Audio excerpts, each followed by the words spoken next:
And we are live. Good evening, everyone, and welcome. My name is ArrowFyre. Welcome to Let's Talk Transformers Live, number 22. And I'm joined this evening by three wonderful co-hosts. One of them is running a little bit late, but I am joined this evening by Samsformers, and making his debut on the channel is Eman from Eman's World of Geek on YouTube. Thank you very much for joining me this evening, gentlemen. Thank you for having me, man. Appreciate it. We've got Triple G, Pete, coming on as well, but he's running a bit late, as I say. So what we'll do, we've got practically no news to go through. I normally start this off with a couple of news items, but news has been quite thin this week.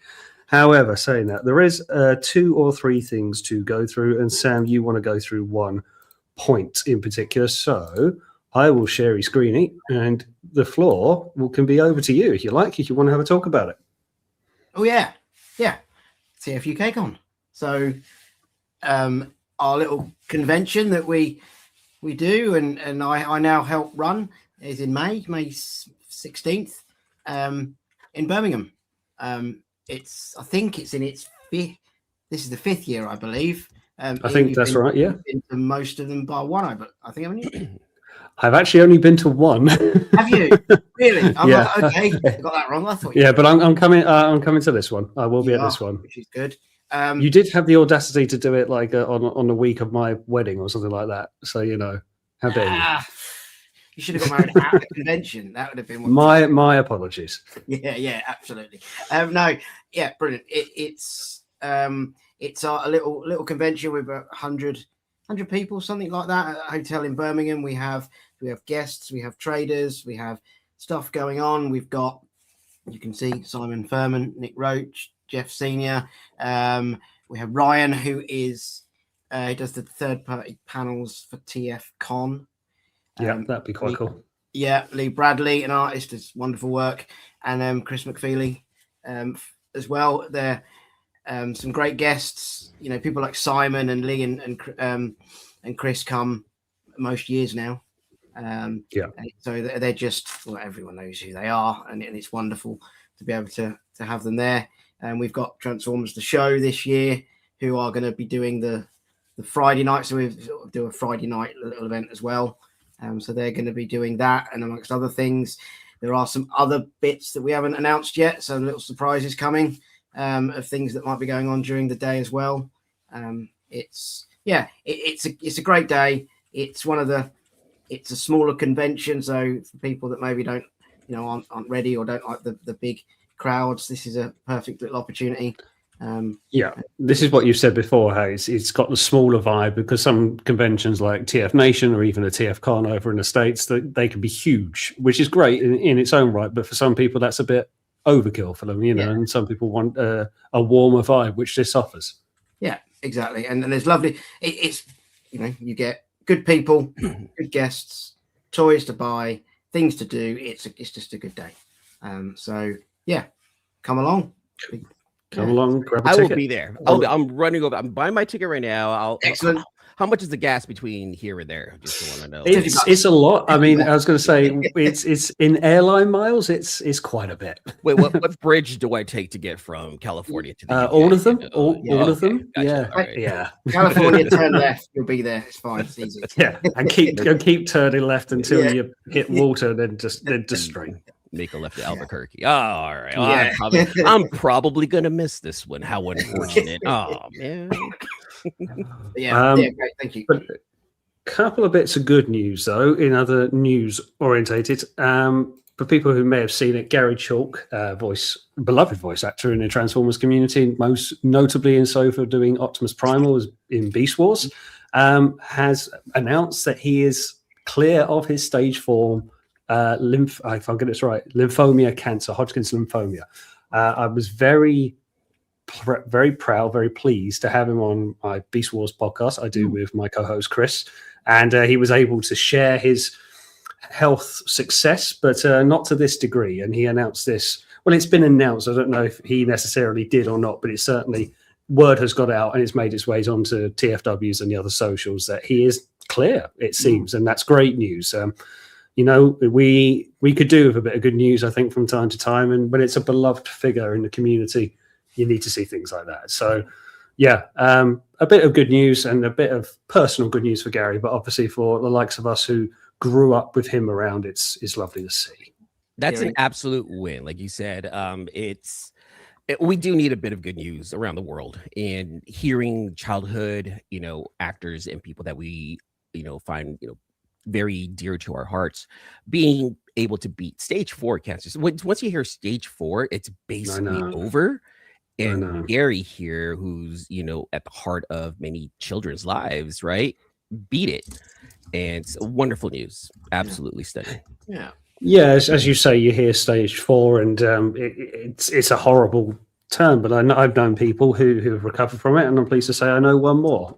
It shows you it ain't over till it's over. And that's just really good news. And just to let you know too, I just started this Beast Wars campaign. Also, I've never watched Beast Wars. Like, that's the one cartoon I'm gonna admit it, but I'm telling you now though, I'm actually going through it. I just finished season 1 this week. And now I'm hearing people in the community, they're like, all right, cool, season 2 and 3, that's where it's gonna hit. Because I'm like, all right. I mean, it's argument. I mean, look, I could talk about it all night long and it would just piss off Sam. But other than that, because he's a Beast Wars hater, he's a G1 purist. How dare you? But it's I'm a huge Beast Wars fan. I can recommend a podcast for you, Eman, to listen to. I'll get in touch with you after the show. Send it over. I'll listen to it for sure. Yeah, good to hear. And a final bit of good news. It's a small thing, but I thought it was worth mentioning that Peter Cullen has been announced for TFCon in Los Angeles, your neck of the woods, Eman. Pretty close. And, yeah. It's still an hour flight, it's 5-hour drive south for me, and I'm trying my best to find a way to make it down there, but I have a family trip coming up in June, and so my girlfriend and I were like, how are we going to do this? And I'm like, well, I got some figures I can sell, and she's like, well, you better sell quick because Peter Cullen's going to be there, so it's pretty cool. Yeah, but it's a worthwhile headline because there's been other actors. There's been a load of voice actors confirmed from Beast Wars, but we possibly know that Mr. Cullen is getting a wee bit older, and maybe hasn't been in the best health around the New Year or Christmas time, and we always worry, bless. But to see the name and advertised and appearing Saturday and Sunday rather than just a one-day appearance, I thought it was worth mentioning. It's good to see, and we still haven't been quite so blessed in the UK to get him over. Eman, for your knowledge, he was to come over to TF Nation, which is Europe's biggest Transformers convention, but it was in 2020. So of course it didn't happen. And that was the one and only time he was secured. Hold on. Oh, and you're going to show a picture of you with him, and that's going to upset people. It's a stat. And the only reason why I'm even doing this is because you brought up 2020. I was in Las Vegas the weekend the pandemic hit. I was in Las Vegas. Me too. That same weekend, that same week. Did you go to the Las Vegas Toy Con, Sam? No, I was there for work. I was there for a big work construction equipment. Oh. Yeah, I was there when Vegas shut down that same week. Yeah. That was the weekend that I met. Oh wow, Peter Cullen right there. That weekend, and it's like and it I met him deserves to be framed. Yes. Well, I have no and then excuse. the nation shut down.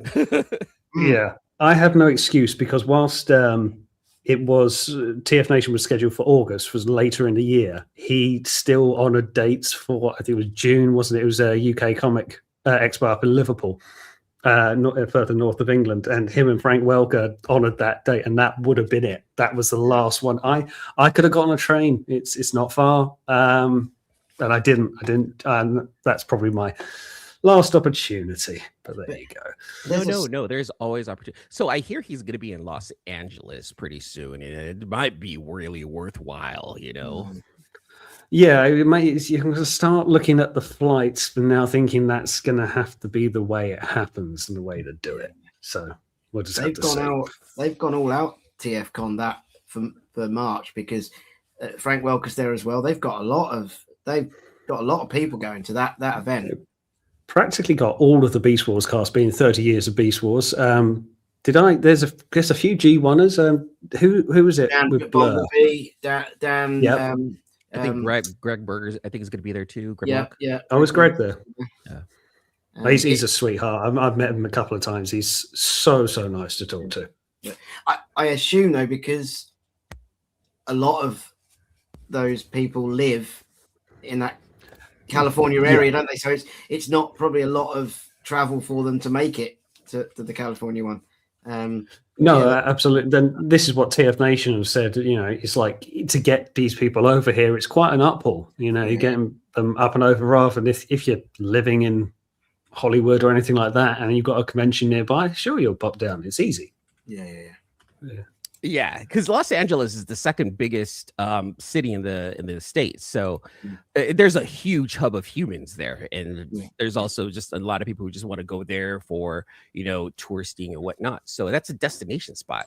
So having that in Los Angeles, it's a big thing. And it's weird though, because from what I've seen from videos that I've seen, and correct me if I'm wrong, people who've actually been there, but it actually looks a little bit smaller than I expected to be. It's held at a not a convention center, but like one of the halls of a hotel. Yeah, and those usually aren't that big. TFCon in Los Angeles is going to be held at the LA hotel in LA.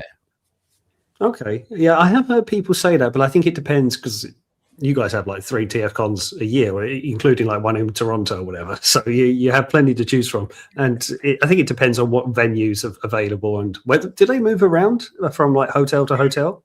To my understanding, they kind of do. But I do know that TFCon has 2 events. So there's one in LA, and then there's going to be one in Orlando later on this year. And then there's also BotCon, which I think is happening in Baltimore. So there's quite a few cons happening, and fortunately I won't be able to make it to any one of them this year. Oh darn. It's either Transformer Con or take the family to Hawaii, and all the families looking at me like, you better make the right decision. You're like, you do this Transformer convention? Okay. I tell Hawaii's not cheap, I imagine. I think I'd go. I'd choose Hawaii. I think, Have a TF con in Hawaii. Float that idea. There you go. That'd be the one. You know what? They do have Comic Cons in Hawaii. So like, I've told my girlfriend, I was like, oh, there's a Comic Con in Hawaii, and then they need someone to kind of like, vlog over there. And she's like, you're not doing this. No. Unless they're paying. No. Like, but it's content for the channel, babe. She's like, yes, it's research. It's research. We're doing some recon. I can bullshit with the best of them. Okay. Well, what we'll do then is we'll go into our first topic of discussion for you. Pete's running quite a bit late still, but I know he's making his way. But we'll get going into our first topic of the evening, and we'll start with one of my own, because it's my channel, and I'll cry if I want to. So when it comes to toys, and Sam, if you would be so kind as to display said toy we were discussing. Yep. Do we prefer toy accuracy, or do we prefer toon accuracy? And in particular, the latest offering that my lovely assistant is holding up is the Takara MPG-17. Is that right? Yep. Yes, it's the Optimus Prime that's not MP44, it's not MP10, it's something between. And that's, I haven't got it, but the general feedback I have heard from it is it's a toy that knows it's a toy, and it's a toy first, Prime second, if that makes sense. It leans into a toy more so than, say, MP44 that was very much ripped off screen. So, as the question says, we'll start with you two. Do we prefer toys off the screen or toys that are meant to be toys? Tough one. Silence. I'm waiting to hear what Sam says before. Okay. No pressure. It's your toy. Off the screen, but not too close to the screen, if that makes sense. That's a painful fence to sit on, Sam. Or is your question, do you prefer it to be do you want it to be a toy to play with, or to display off the cartoon and just look at it? Yeah. Okay. So I've banged on about this point for a long time. I'd go on to the old Beast Wars toys from the 90s, to RID 2001, to the Unicron Trilogy toys. They were fun toys. They had gimmicks. They were chunky. They were meant to be bashed and played and turned and twisted. And it gave you great feedback. And I get the impression, never having handled it, that MPG-17 is as close to that as we've had in modern releases for some time. A toy that wants to be, toy aspect.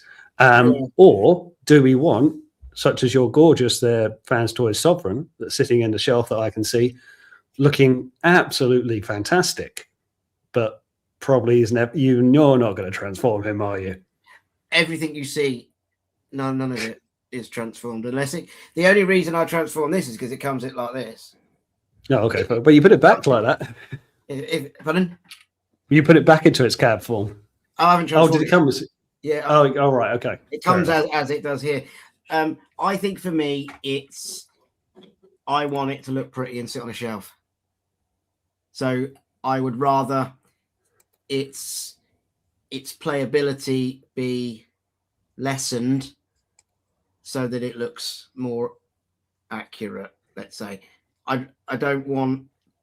I've seen some, and I can't think of an example now, with one where they've tried to make the transformation easier and more fun, but it's been sacrificed in its robot mode because of that. They've made what's the word? Not concessions. That's not the right word. And so for me, I'd rather it looks better because I'm not going to mess with them really. Yeah. What do you reckon, Eman? What's your thinking?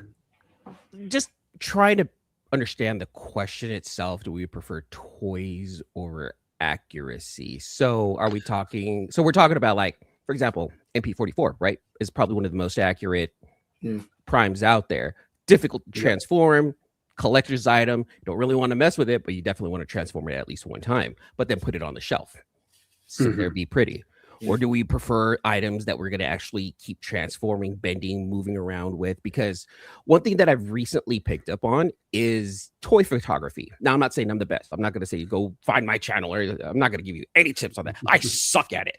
But I enjoy taking photos of my figures, and I enjoy taking photos of my figures with comic books. Now, if that means that my figure should have some really good articulation, so it has some pretty dope poses, heck yeah, I'm going to prefer a toy that I can mess with. I'm not going to say beat up, because I'm not going to like clank them together or anything like that. That's just madness. Who does that nowadays, Not for that price. Yeah, exactly. But I do want them to be able to have some good articulation, so it would be good for the gram. It would be good to show people, For me, I have my toys behind me on the shelf, but I will take them down for videos. I will take them down to do size comparisons. I will take them down to model next to a comic book that kind of matches that aesthetic or whatever. I want to be able to pose the toys.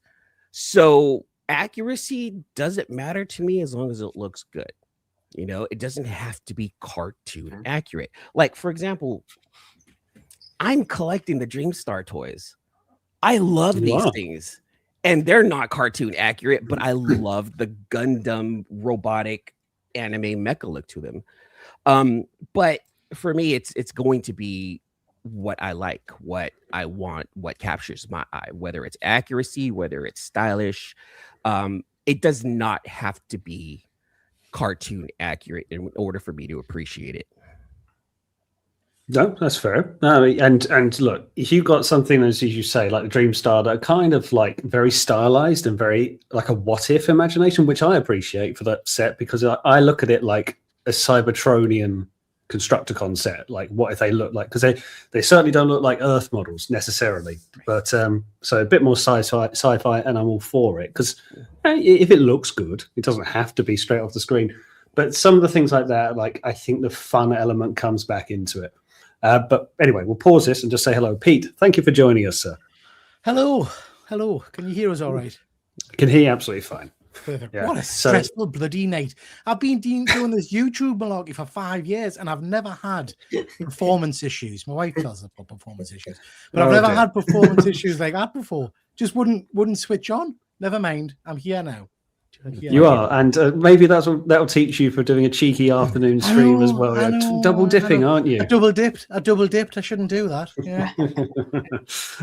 We're just talking about. I know you're not necessarily for the more modern Transformer collector of like toys that fresh and come out, but some of the things that we see nowadays, like the modern day toys now, they're almost so screen accurate and they're almost like statues. They look great on a shelf.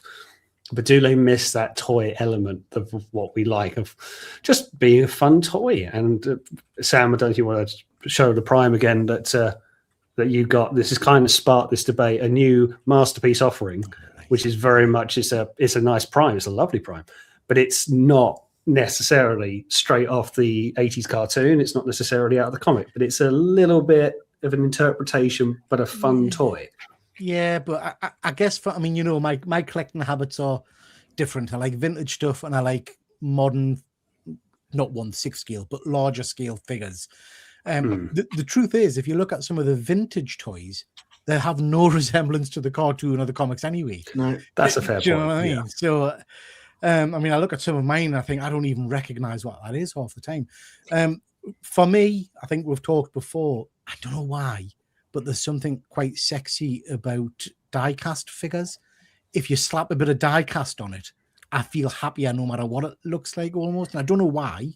It's just something about the feel of a metal cold toy. Yeah, you know? yeah, it's the weight. Because like I have some Magic Square Optimus Primes, and they're light. They're beautiful. They're gorgeous. They look tinny, amazing. aren't they? They're very, very light. I pick up this Dream Star. It has some die-cast to it. It's got weight to it, and it feels beefy. You're like, yeah, I paid. That's the word. Feel it, beefy. Exactly. You feel like you've paid because, well, in this case, you're paying 100 more, whatever, and you want to feel you're getting bang for your buck a little bit. So you pick up something like we picked up things, and if it feels cheap, you know instantly it's like, oh god, it's here and it's crumbling and it's a mess.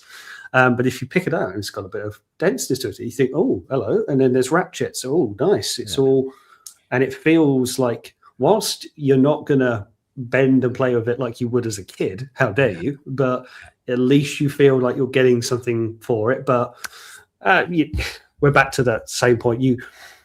It's like that to be posed for, say, the likes of toy photography, which is great. Absolutely. I think a lot of people do that now. I think of that is what adult playing with toys is now. You don't sit there and go, bash, bash, bash, shoot, shoot, shoot. You don't do that. But for the days of phones and light boxes, you take a few photos, you pose, and you recreate scenes. So you know what? Like I say, I consider myself a vintage collector and a more high-end collector in terms of the bigger scale figures. But the most fun I've had with Transformers toys over the last year or so was probably these little, do you know, the little kits? I think I gave away one of you on channel last time. Oh, the blockies. The blockies. They're very small. They are quite detailed, but such fun just building them, and very disposable. I've got a box full of them here. You know, shelf of them. Yeah, boxes, and you can't even see on that one. Yeah. They're fun. It's fun. Oh, they're fun. They're very small fun. Sam and I know about it because we build them enough, don't we? Yeah, they are good fun to play with. They're very photogenic as well. Going back to you saying about taking photos, they are extremely photogenic, which is good. That's what I enjoy them. I think this new MP, I don't know if this has got, and I'm probably get it completely wrong, but this doesn't feel like it's got any die-cast in it. It feels, doesn't it? No, well, I don't think doesn't. It might do, but if it does, I don't really know where, because it does feel very plasticky. It doesn't feel like a masterpiece. Oh, that's good to know. It's interesting. Yeah, it's like a hybrid. I think it's almost in between the two, because I don't know. Yeah, isn't that what it was meant to be? Wasn't it supposed to be kind of like an in between an MP and a toy? Because I'm hearing people are saying, some people are saying that that's actually one of the easier masterpiece Optimus to transform into robot mode and back. So it almost sounds like it's meant to be played with. Yeah, I think Prime's transformation in Masterpiece has gotten a bit ridiculous over the years, because it's, if you remember back to the old toy, that's as simple as Prime's transformation ever needed to be. Arms tucked in, legs fold down. And this is kind of what this does. Yeah. There you are, there, world's smallest transformer. You see, it's interesting you're saying that, because again, I'm not going to guess the ages on screen, but I'm getting near 50, shall we say. Prime, I remember playing with and loving as a kid. I've bought recently, following on from some of Eman's great videos, I bought some Temu Transformers. I have to tell you, I was ready to throw it out the window trying to transform it. I thought, I haven't got the patience for this crap anymore. It was doing my head in, trying to get things to click together and move and follow the instructions. So I don't know if that's how much did you pay for it? About 30 pence. Do you know what I mean? It was ridiculous. It's right, yeah. I mean, it's beautiful. It's stood here next to us, but yeah, so it wasn't much to pay for. But in terms of the frustration element for me of playing with it, I thought, yeah, I like the models, I like the photography, but the actual transforming them back and forth, I know that's sacrilege, but the transforming them back and forth, I don't know if I've got the dexterity or the time anymore for it, you know? You need to find the good companies and the good models because I mean they can do a whole segment on who does a good transformation, but you'll get some companies that make them needlessly complicated because they've tried to incorporate all this smoothness and looks like it's walked straight off the screen, so there's no truck kibble or Dinobot kibble or anything hanging off, and it's all silky smooth. But then you've got to do 10 origami steps to get a particular panel out. And for those of us who do all these masterpiece transformation, doesn't mean to say just because we do it a lot doesn't mean to say we like it. But if you find one that is a good, because I've said this a lot, you find one that's a good puzzle. Like I like to be surprised. You know, it's fun. It should be fun to transform. And so I like a bit of a challenge. But if my blood is boiling to the point of when it's done, I throw it away and I'm like, I'm not doing that again. That just frustrated me. Then something's wrong. My ADHD would not allow me to quit. It would say, take a break, go have some ice cream, figure this out. You're going to get it. If they can do it, you can do it. I'm just like, yeah, if they can do it, I can do it. And that's how I am. I do. If in doubt, get ice cream. Yes, exactly. Okay. See, I do look at them like puzzles. And that's how I tell some of my friends, like, yeah, they're adult puzzles, but not like that, you know. They're adult puzzles though. You're trying to figure out, trying to put this little nook and in this little thing, and once you do it, there's a sense of satisfaction. And I don't mind the complicated ones. I'm chilling in the family room putting this together while my girlfriend's watching, you know, like her murder mystery podcasts. Hey, we're together, we're hanging out, we're doing our own thing together, and that's fine. I don't mind it. It is challenging, it is fun, and then the thought of putting it back into like the other one, then that's like, I'm gonna wait till later for that. And that's when the tips of your fingers are like throbbing red, and it's just like, that's a tomorrow job. I guess there is the challenge of seeing it as a puzzle, but also for me, it's the fear of breakage. So I'm always scared things are going to pop or bits fall. It's slightly different. I did the Lego Optimus Prime. I haven't done Lego for years. People told us, you love it, it's very therapeutic. Is it? Hell, it did my head in building that. And then things were falling off and bits are popping off. And it was the same with Devastator. I felt I had to force things into place. And then I was like, I don't know if this is meant to force, or am I forcing bits that aren't meant to? So yeah, I guess I just get too nervous with that stuff, really. That's why I watch videos. Like, did they force it? Did they pop it? Oh, they did pop it. All right, cool. You know? I've done that a couple of times with the Magic Square Bruticus. I'm like, wait, hold on, wait, let me watch a video. Oh, okay, cool. Yeah, I can do it too, you know. What's worse is when someone doesn't do it or you do it, and that the person who you're watching doesn't break it and you manage to. Yeah, you're like, how did I do that? Is this a me problem or is this a toy problem? It's mostly it was a me problem. It was shipped to me broken Magic Square. Something happened and just don't think I haven't done that. Even don't think I haven't done that. Quick question in, Justin. We'll finish up on this and then we'll move on to our next topic. But Dennis has just added on to this. What's your guys' favorite transformation engineering? Let's try and dissect what he means about the question. Sure. Transformation engineering. I'm not going to dissect it. What do you mean by that, man? Go ahead and let us know. It's only 12 o'clock in the chat. I'm still trying to wake up. I mean, I don't know, really. Like, do you mean like heads folding away, like that type of stuff? Like, I don't know how else you describe it. I think for me, sorry, Sam. No, you carry on. I was going to, for me, it's I like the simplicity.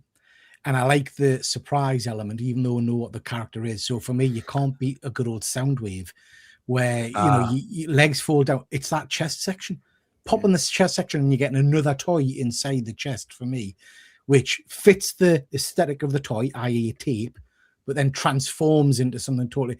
I just always been one of my favorite figures. I have to say that's fair, and that's one that's never needed to change. You think of all the Transformers of all 40 years, it does not need to alter along. It's like Soundwave, as you say. He just kind of arms go backwards, legs come up, boom, he's a speaker, and that's great. I would go maybe Grimlock onto that, because again, that's a transformation that's just we can do it with our eyes shut. We've done it. It's never needed to change. He wears his dino stuff on the back. He's got his head that comes over. Yeah, it's like putting on battle armor. That's perfect for me. I think Megatron's one's bullshit. That can jump out of a window. Megatron's is tough. Yeah. I thought, I'm just trying to think. There was a moment in time when MP was at its highest, and I think it was around for engineering around like that Inferno era. Yeah. Where Masterpiece Inferno. Yeah, that was simple, but it had these little bits that you went, oh, they know what they're doing. They're that step above the others because they figured out how to put the ladder away. I think there was they collapsed the whole fire truck ladder into the back of it without it being stupid. That was 2010, 2012 time. That was I think so. that was a good time for Takara. They were on their stuff then. There was one bit on the Bumblebee, the first MP Bumblebee. I can't remember what it did, but it was almost like the part of the back slid into a bit on its inside the chest. It folded away somehow, and I remember seeing that going, "Oh, that's cool." Just these clever little moments but now they've just tried to go. Oh, everyone's just over the top. Yeah. Go on, Pete. I was just going to say, if we're talking engineering, feats of engineering, there's nothing more sexy than the RoboSen things at the moment in terms of being able to watch something actually transform in front of you and stand up. Do you know what I mean? I mean, the people who have about 5 of them in their house, they just make you sick, don't they? Don't they, Sam? Violently don't sick. they, Sam? Yeah. So what? Yeah. Talking a deaf and eye. Yeah. All right. Yeah. What's great about the RoboSen, Soundwave, is that it transforms exactly how that 80s toy did. It didn't change much of how it was done. And same could be said of the Grimlock before. Grimlock one too. Yeah. Grimlock's identical to that G1 toy. Yeah. And it's amazing how a company is able to do something like that. So kind of answering, our friend's question there, just an automatically transforming robot is probably peak engineering right now. Yeah. For me though, I'll say this. Probably just kind of come out of left field with this one. I picked up the Void Rivals Jetfire from San Diego Comic-Con. That does look good. Yeah. Me too. I was there too. I bet we walked past each other. No, I wasn't there though. My friends picked it up. Like, I didn't get it for me. I'm not down there. But what I like about, because I think it's the Siege Jetfire. Yes, it is. Yeah. When it transforms in robot mode, it looks just like the cartoon. When it transforms into jet mode, it looks just like the cartoon. And it's only like 25 steps to transform it. So I appreciate Hasbro being able to make it simple and still make it look tune accurate and still make it look good. So I'm actually really enjoying that one. There's a lot to be said for the simplicity of one of that size. I mean, I had that. I only just sold that the other month. I had that from the Siege mold. So whenever that came out, and man, I just liked it. It was great fun, great size. It just ticked every box, did what it needed to do. And when you get it simple fun, then you're onto a winner. But I think, and that's what some it is. companies It is simple fun. Try too hard. Yeah. It is simple fun, and it's light and it's sturdy. So, like you're right, it ticks off all of the boxes on what you'd want for a figure or in a figure. Sure. Okay, well, we covered our first topic for the evening. Who wants to go next? And this is where everyone goes quiet because no one wants to talk first. I'll do it. I've gone first. I'll do go it. I'll do go it. for it. Yeah, you step up. You be a hero. Yeah, well, I'll just do this right here. So, don't make something up. Come prepared. I was thinking, I had like quite a few questions that I'm like, well, what can we bring to this to discuss? And I'm just like, you know what? You brought up Gary Chalk earlier. And so I definitely want to ask this question right here. When it comes down to the Energon Universe cartoon that's coming out, none of the voice actors have been announced. Should Gary come and do Optimus in the Energon Universe, or do we get a whole new, brand new cast of voiceover actors or voice actors that may be able to bring a different type of emotion to the characters? Because these aren't going to be the G1 characters we know and love. These are Energon Universe cartoon character or comic book characters, and there's a different set of emotions involved in a lot of these robots. Okay, yeah. So just to pick up on this for people who don't know it, so this is the Energon universe that the current comic license is more or less running under, which is Skybound Comics. What we know about it is a bit limited. It's going to be a cartoon show, but whether it follows the comic stories and what they've been doing, we don't know. So storyline's unclear, but it's set G1, and we may have spoken about it when you were last on, Pete. It's basically G1 but reimagined. They, crash on Earth. Okay, we've been here before. Start to revive members. Okay, we've been here before. And then, spoilers, 3, 2, 1, Bumblebee dies. So it's a bit of a change, and that's right from like the first issue. So now it's starting to splinter a little bit, but from the original set point. So this kind of plays into Eman's question there. Are we going into like a different flavor of the characters that we all know and love? Saying that, I'll just go in with my 2 pence on it. I remember when Jazz was revived, of course, all being revived one at a time, just like we know. I'm reading Jazz's captions in the voice of Scatman, and you can't make me do anything else. So could it be voiced and said another way? Yes. But for me, Jazz is only going to sound one way. Soundwave is only going to sound one way. Grimlock, maybe different story. But it's a chance for a reboot, isn't it? It's a chance for a reset to have these characters be a little bit different. I mean, you think to Bumblebee, he was the plucky, happy-go-lucky kid in the 1980s. Now he's a little bit of a badass. So, things change. Yeah, well, he's not a badass in the comics. He's dead. He's not very good badass. But yeah, because it's people who aren't reading the comics, and there's going to be a lot of them, but there's a lot of Transformer fans. Once they see that the cartoon is coming out, it definitely unlocks something in our brains. We hear Peter, we hear Frank, we hear Greg, we hear all the classic voice actors. Same thing with Beast Wars. We're going to hear Gary. We're going to hear all, So the question really is, who's going to watch Energon Universe? And is that who Amazon, whoever's going to be distributing, need to cater to? Or are they going to try to cater to new fans and bring other people in to enjoy the show? What's more important to them? So that's something I think they have to figure out, because you may lose a quarter of the Transformer fans who grew up on G1 and Beast Wars if you don't get OG actors. But you might be also getting a whole new flavor of people who are wanting to know what's going on here, because people who don't know anything about Invincible loved the Invincible animated show on Amazon. And I think that's what Amazon's going to try to do, is try to capture those people who are like, well, if you like that, check this out. Question is, how do you do it? Because those voice actors matter. Yeah. In many ways, it's hard to imagine anyone else. We've seen it before. When anyone else was voice Optimus Prime, even the voice actors are being told, sound like Cullen. You've got to sound like Cullen straight away. And, fine, it could be a staple of a character.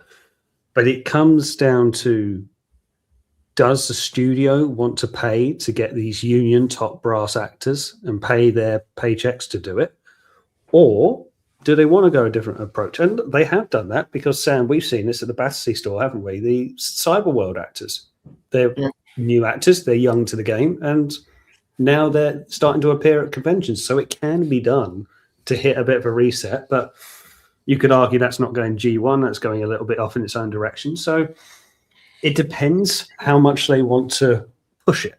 And we got to remember as well, Pete touched on it when he joined, we're the older end now of the Transformer spectrum, aren't we? And there are younger generations out there who will be joining at different points, who won't necessarily want a Cullen, want a Greg Berger, want a Frank Welker. They'll want someone else. So are they doing these shows, these cartoons for us, or are they doing it for new eyes on the product? In which case, do you pay to get Cullen and the others? I'm going to... Tricky. Yeah.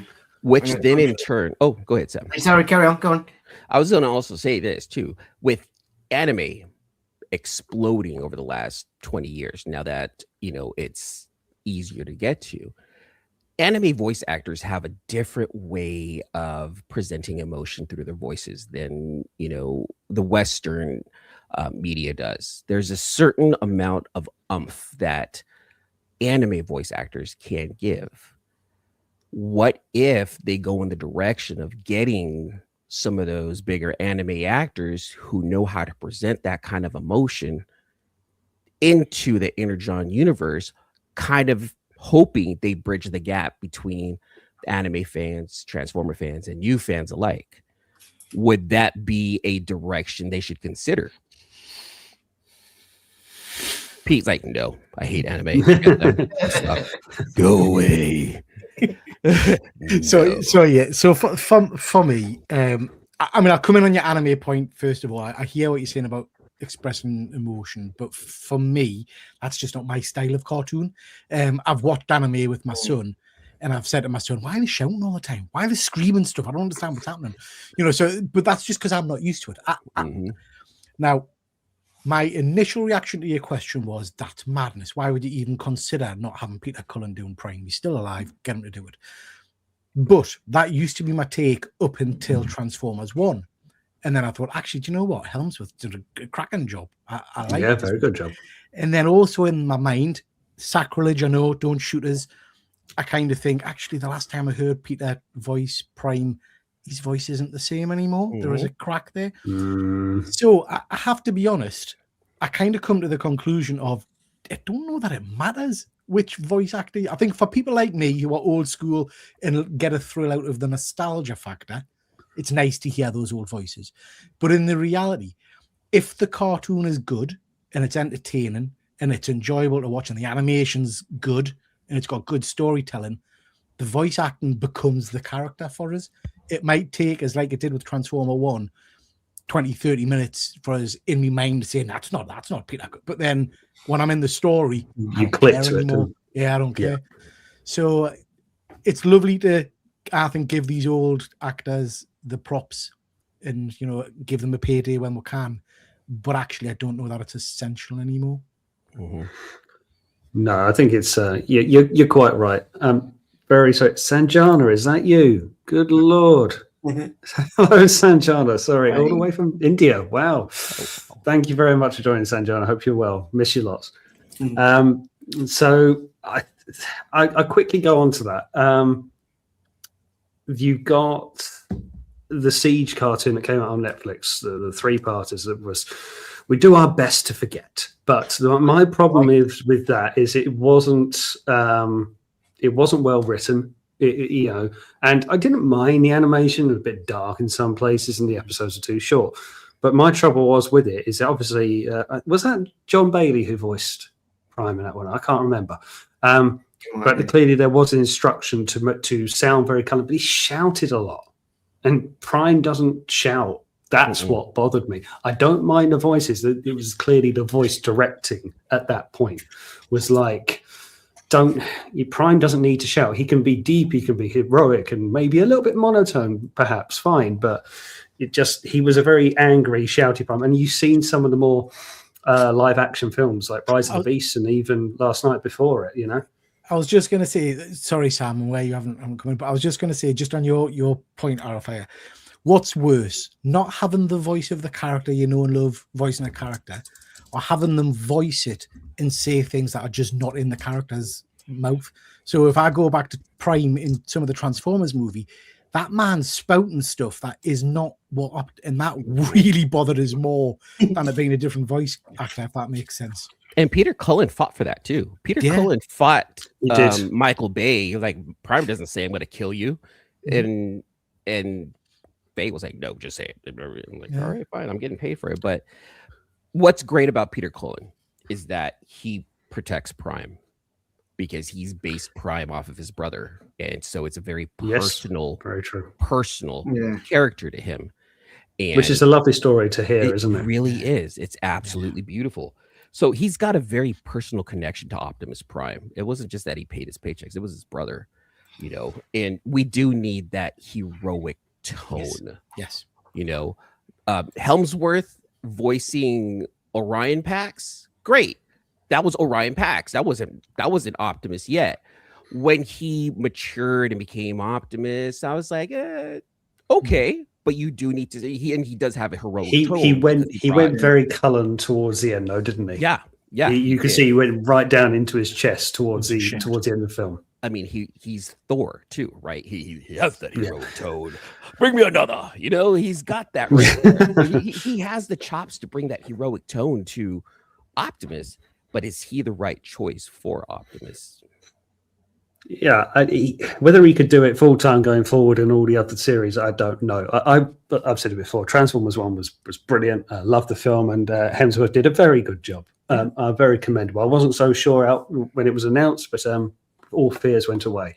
But whether it's, I think you make a very good point there. He was a very good Orion in particular because he's got a little bit of a cheeky side to him, so it worked for the character. But I think if you get the right voice actor, but again, and it's been said in the chat as well, Ultra Marcus, love to see you here this evening, sir, who does great stop motion or has done before, so knows a fair bit around voice animations or voice directing. It's a lot of it is around what the directors behind the glass want rather than what's coming out of the actor's mouth. Yeah. I think it was, I was just Googling, a guy called Jack Fushi did the trilogy Prime. I've never heard that. Right. Okay. I don't know. I'm going to contradict myself about 17 times in my next sentence. I know I will, but I'll say it. That's good. It's only a three line sentence you're going to say. Yeah. I don't know how to word it right. I had it right in my head.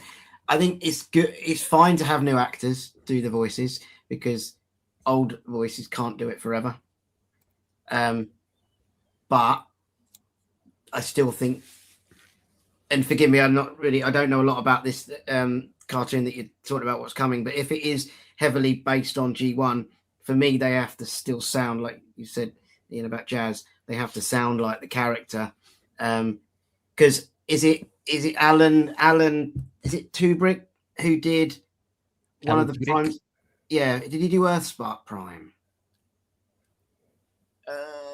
The subtle side-eye Googling, I like it. We will be with you in just 5 seconds. Okay. Earthspark, you're right. He did Optimus and Earthspark. I love him as an actor, and he's thingy in Star Wars. He's one of the droids. He's fantastic. He voices really well. I don't like him as Prime.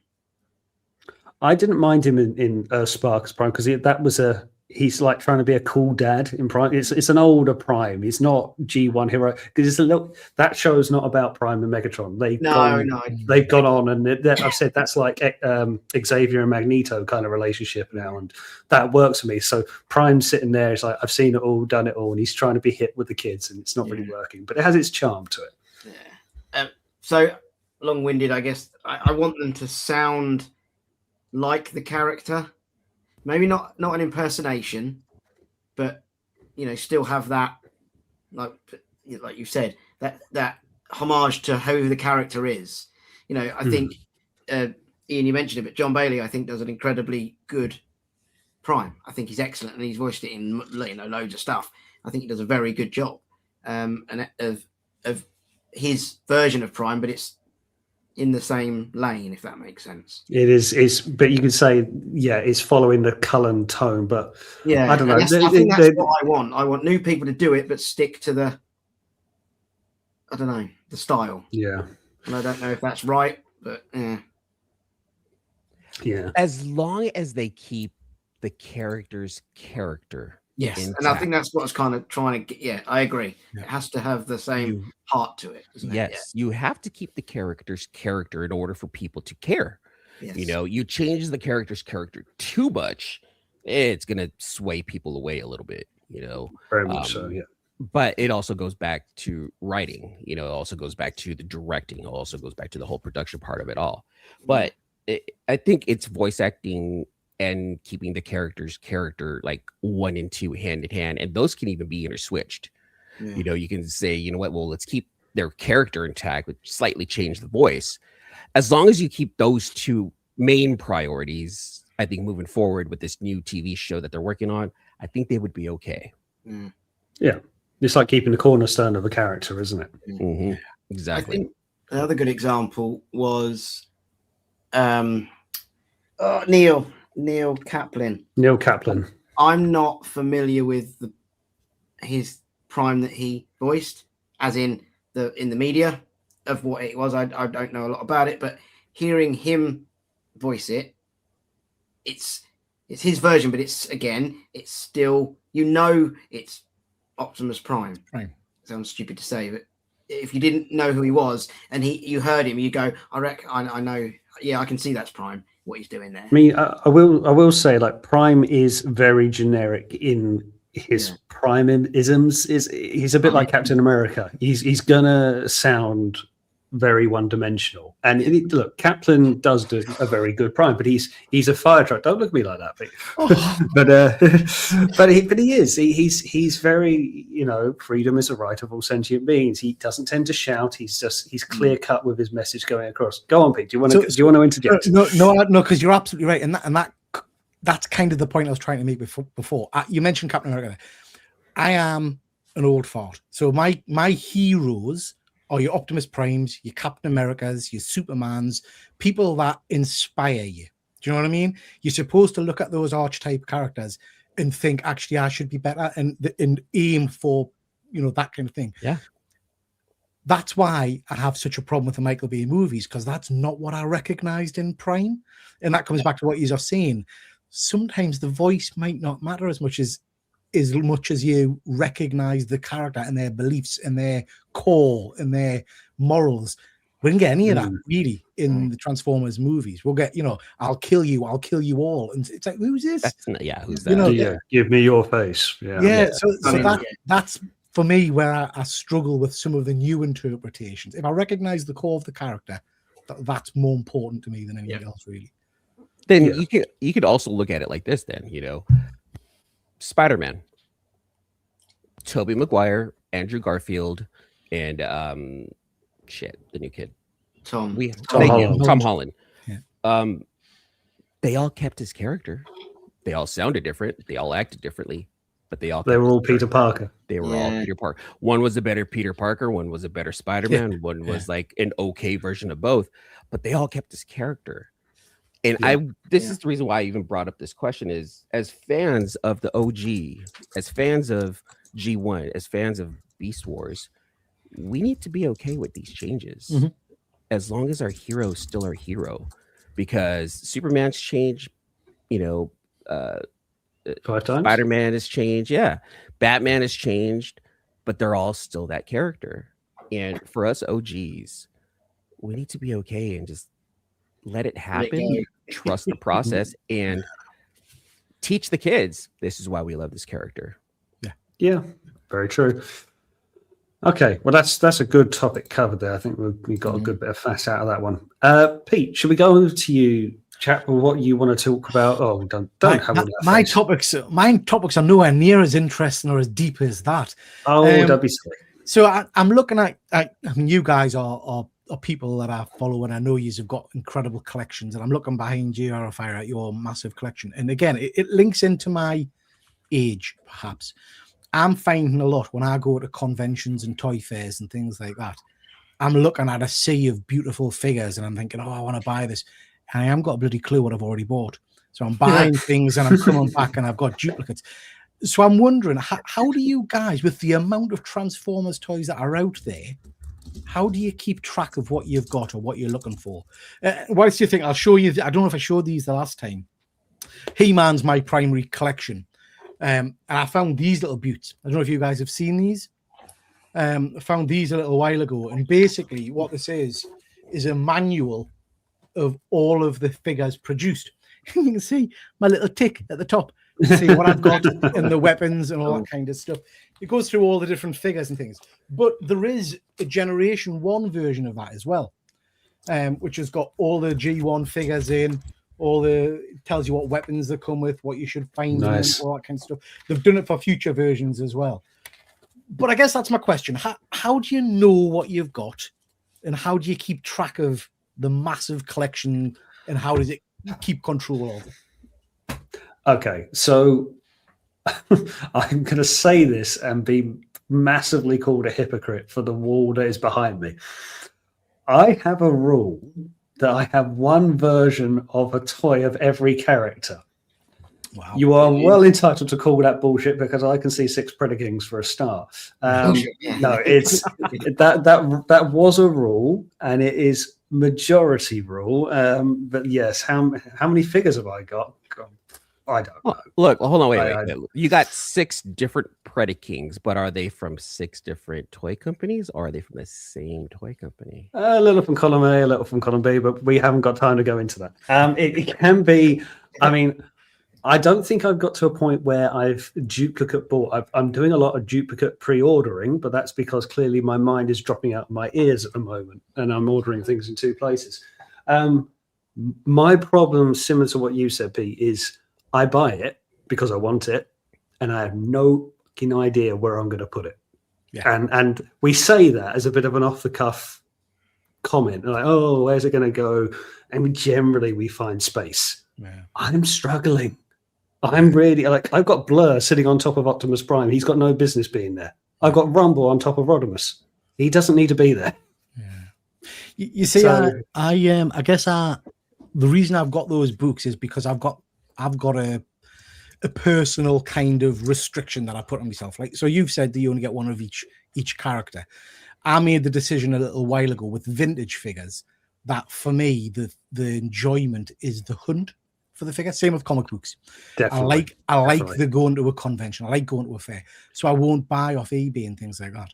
So I quite often end up in a toy fair with a sea of He-Man figures or Transformers figures. And it's at that point I think, do I have a merman? Have I got a merman? I must have a merman. And, and I think, oh, bugger it. I better buy it anyway, just in case. I end up with 3 of them, So that's kind of where I come from with a lot of the vintage stuff in particular. And there's so many Transformers figures, isn't there? You could drown in them, I mean, we're lucky, 40 years, we've got so much stuff to go back to, and stuff's coming out fresh, third party, official or otherwise. They're still bringing stuff out. I mean, there is a case of this actually goes on to a point I was going to mention as well, but it's like, do you now try and retro collect? Do you go back and fill in gaps? I mean, what I have done as well is like go to some of these toy fairs, and some of the toys that I've loved and broken of G1 toys back in the day and got arms missing, whatever, I find a restored one and go, good, I'm going to swap you out now. Thank you. As it should be. But I'm still with the space. I mean, you can't see what I had Thunderclash up there. It fell on my head earlier. So that it's becoming a hazard, just a hazard. I know Sam's has to have something to say about this one right here. Yeah, I'm sure you have some kind of database somewhere back there, right? I mean, I do have a full list of what I have. But you're not the only person. We've got Guzzy here apparently has a database. We've got Ed who loves a spreadsheet. Excel is life. Gangster. Yeah. So yeah, I'm sure you're not alone there. No. I stick to a lane, which makes it easier. Which is called Fans Toys. Basically. And yeah, I did when I first discovered Fans Toys, for quite a while I only ever bought MP official or Fans Toys, and anything else was like, no, not interested. That has wavered and got, because there are other options that are good. Yeah, I started like that. Yeah, but if it doesn't, I stick to the G1 cartoon, to the movie, and well, 3 and 4 really. Yeah, so that those 4 seasons and the movie is pretty much that's my whole Transformer life. Yeah. Really, I have tried to watch other things. I've left it too late. So Earthspark, for example, I'm too old for that now. It's not going to work for me. So I stick to that. That helps me stay in a lane. And I am governed by space. And I do try to find, if it's not got anywhere to go, I do think about it. And hence I have started selling stuff because it hasn't got a place to really live in it's sort of shoved in on a shelf under the desk, and you go, well, that's no good. I'm just going to get rid of it. So that, I don't know, and that helps me stick to it. And about knowing what I've got, I don't know. I know. I haven't. It's not. I don't know. I look around and go, there is a lot in here, but it's not too much that I don't know what I'm missing, if that makes sense. Yes. And yeah, the butler also looks after it, so he tells me what I have. Which of your 5 Robersons is called the butler? Yeah. Which one makes the drinks? Yeah, huge. Roberson is the exception to this other rule, which is it all has to stay in this room. Yeah. Transformer-wise. I've got other bits that are in the living room. Roberson, that's where that lives because there's not enough room here. But generally, the fans' toys or that type of the collection has to live in here. And that's where I'm kind of getting to a point where I'm running out and having to sell some things that I bought because I just wanted to try it. Which is space is the enemy, isn't it? Space is the enemy of collectors. I think it's just girlfriend for me.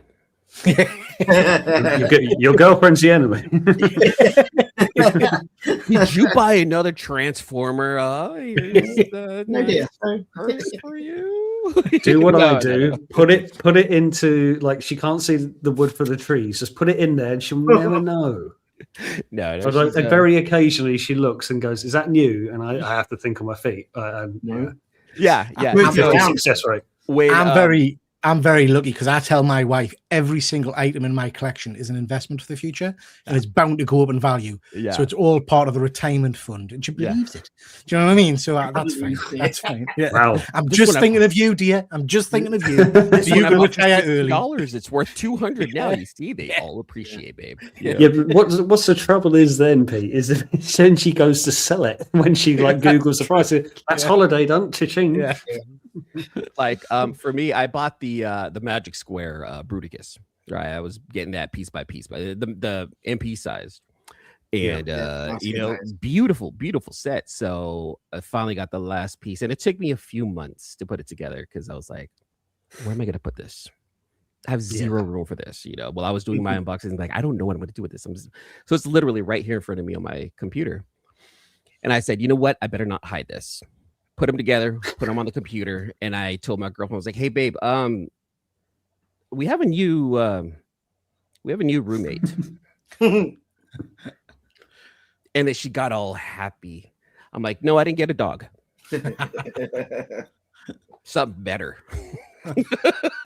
So I was like, going to the garage. She comes into the garage, she's like, "What in the is that?" Like, "That's the new roommate, babe. He's eventually going to pay rent. He's out of a job at the moment, but we'll make sure that we put him to work, on YouTube and stuff like that. So he'll start earning us like 55 cents every month." So she starts laughing, and as long as I can make her laugh. Yeah, as long as the conversation ends with a smile, then you've done something right. I spent $1,000, but we had a good time. She's like, "You're an idiot. Whatever, just go away." But for me, like, keeping track of my Transformers is not too hard because I don't have that many like you guys do. I don't have as many as you. I just started collecting again a little bit more seriously about 1.5 years ago. So I kind of know everything that I do have.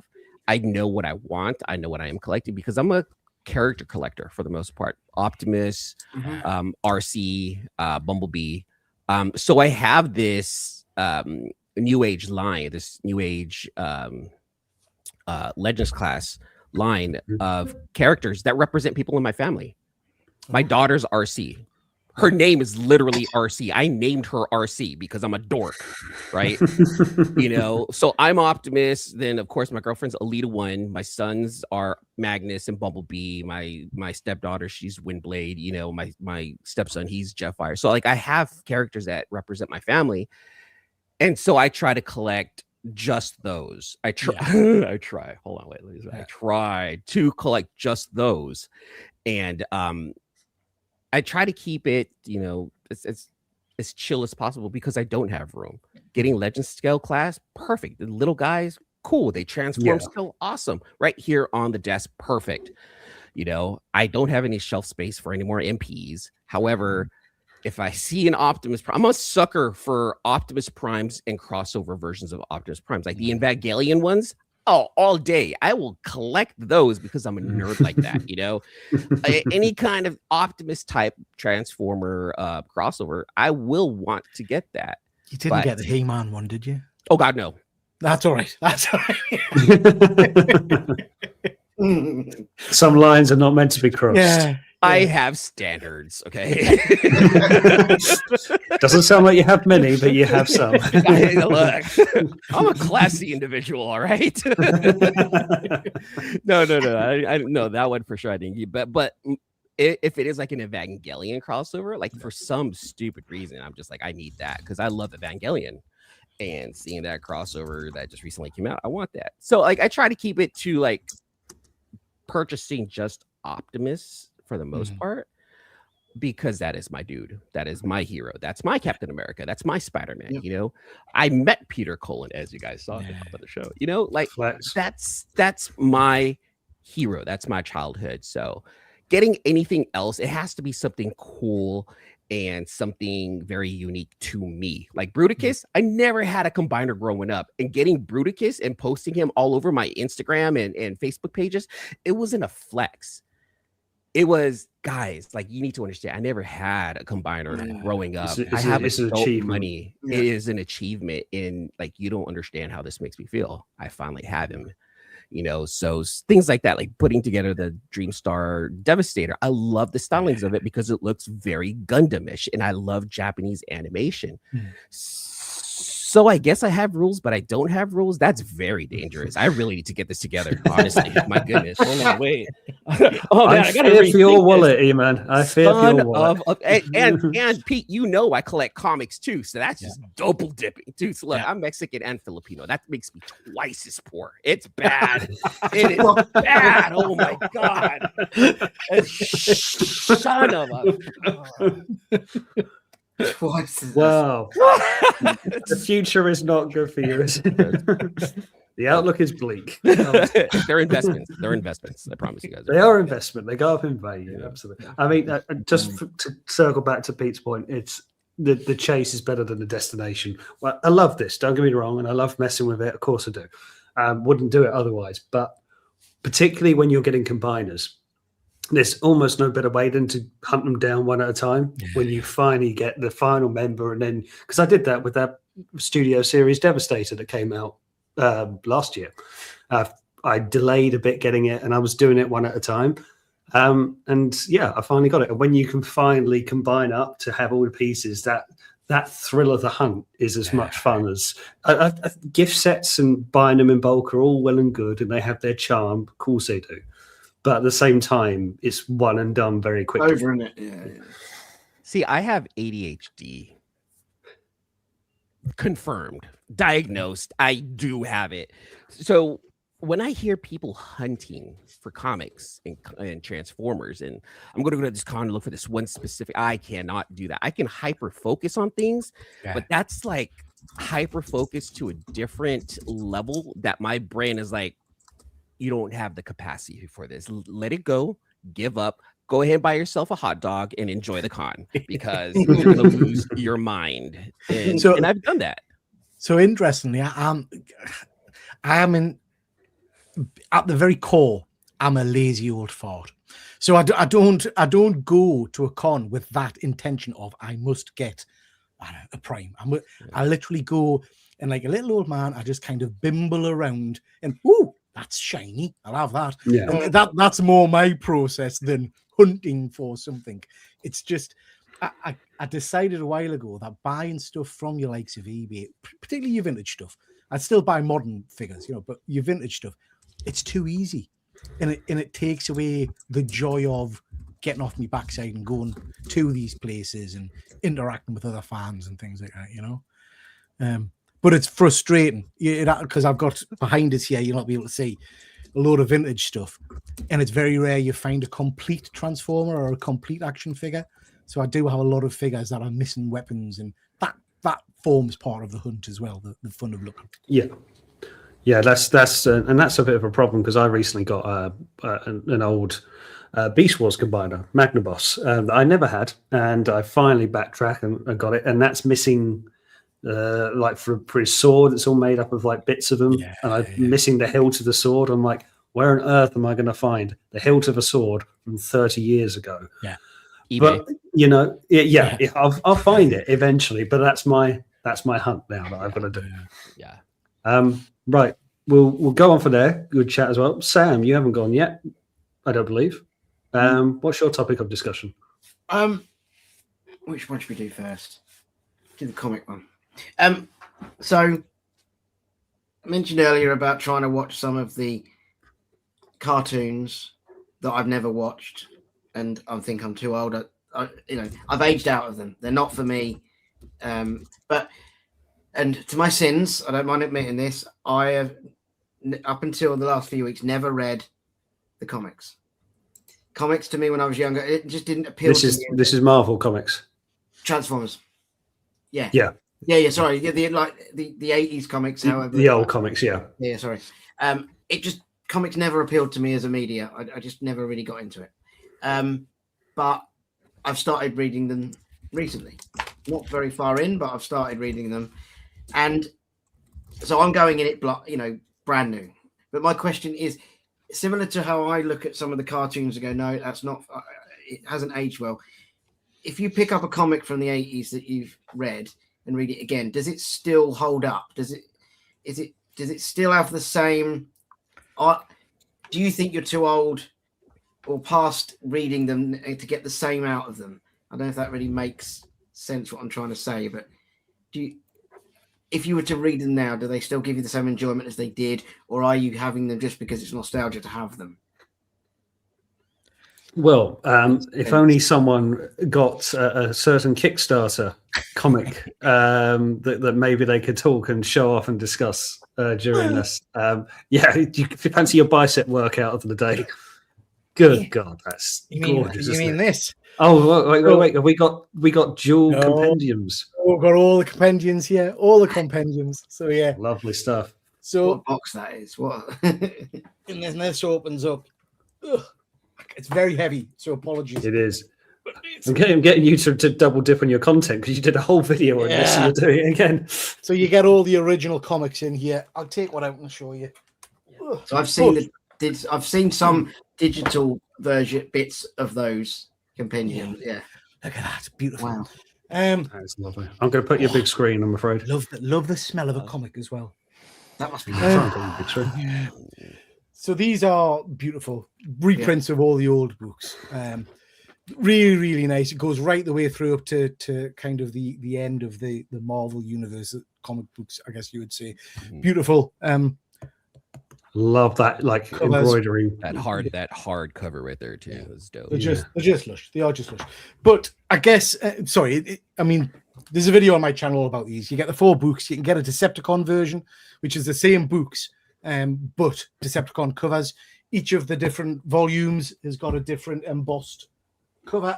So we've got B there. Oh, I didn't realize it was different character on it as well. So that's Bumblebee. Each one's different. Like I say, embossed. Jazz, cool. And then who else are you going to have at the last one? You've got to have a bit of Grimlock. Really? Yeah. Lovely. The wheelie piss off. And on the back, you've got the Transformers. That's lovely. Yeah, do go and watch Triple G's video on this because he goes through. I won't spoil it too much, but because that's a Kickstarter and it's all been sort of scanned in and digitized, some of it's not survived the scanning. I don't think, has it? Yeah. No, some of it's they used AI to do some of the text, and it's not worked particularly well. But I guess the answer to your question, and I'd be interested in Eman's, because I know he's a comic collector as well. This isn't just about Transformers. It's about any comic in general. For me personally, you go back and look at some of the older, if you look at Stan Lee's Spider-Man, stuff like that, the original X-Men run, you read it now, it's not the best. Some of it's not the best. So times have moved on, and that's kind of the feeling I get going back and reading Transformers books. That said, there are still some amazing stories out there. So I also collect a lot of these. This is another element of my collection. These are the annuals. UK annuals. I remember that. Oh man, it was so good. And when you flick through these, there are some stunning stories. And basically, this artwork here, this is some of my favorite runs. Anything by Simon Furman, you're pretty secure. Oh, that's one of my favorite images. And you get the some of these amazing artwork. Those kind of stories stand up. Dinobots there, man. Hold on. Oh no, I don't need the trauma of Sludge's death in that one. That's like next page. What page is that victory on? Hold on, I'm trying to follow you here. So these in the you just stood. You'll have different order, yeah. So I guess the thing is, some of the tales, some of the stories will stand up.